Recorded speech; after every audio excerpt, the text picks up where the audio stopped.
Caso o melancólico vá por esse caminho e não conheça esses antídotos, ele vai se aprofundar no nada. Ele vai se aprofundar na desesperança. Se poupar é se perder.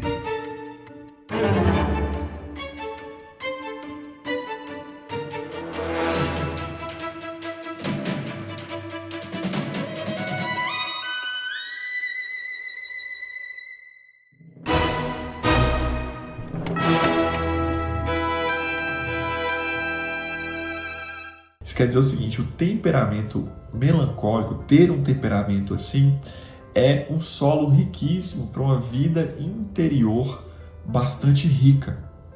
Porque, como vocês viram, ele tende a investigar as causas e as conexões dos fatos. Ele tende a investigar as leis da vida humana.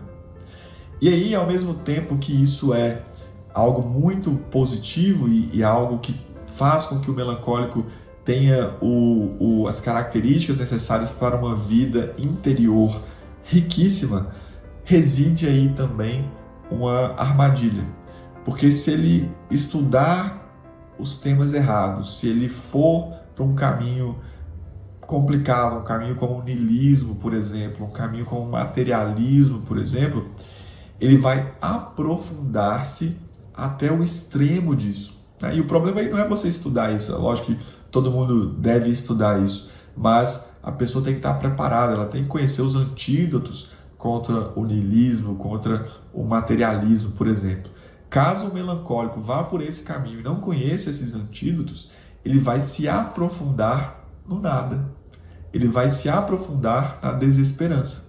E a gente vai ver daqui a pouco que isso é muito ruim e muito difícil para o melancólico, porque isso é justamente o seu defeito dominante, a desesperança. Porque o melancólico, ele tende a aprofundar-se nessas questões que eu disse, e caso ele não tenha um direcionamento fora dele que o dê esperança, ele vai aprofundar-se no nada, no niilismo e no materialismo, e isso vai trazer certamente para ele uma desesperança. Eu costumo dizer que o melancólico, ele tem uma introspecção pessoal, ao contrário da introspecção impessoal do Feu Mágico, que nós vamos falar no próximo módulo.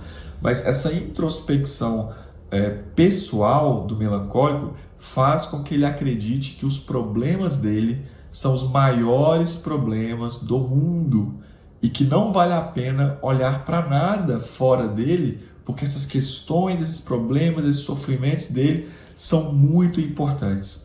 Então é fundamental para o melancólico, primeiro, estudar os antídotos contra a desesperança que não residem dentro dele, eles estão fora dele, né? Os grandes sábios, os grandes estudos, aqueles estudos que nos trazem esperança, aqueles estudos que nos fazem ter esse olhar poético diante da vida, que nos lembram das verdades transcendentes.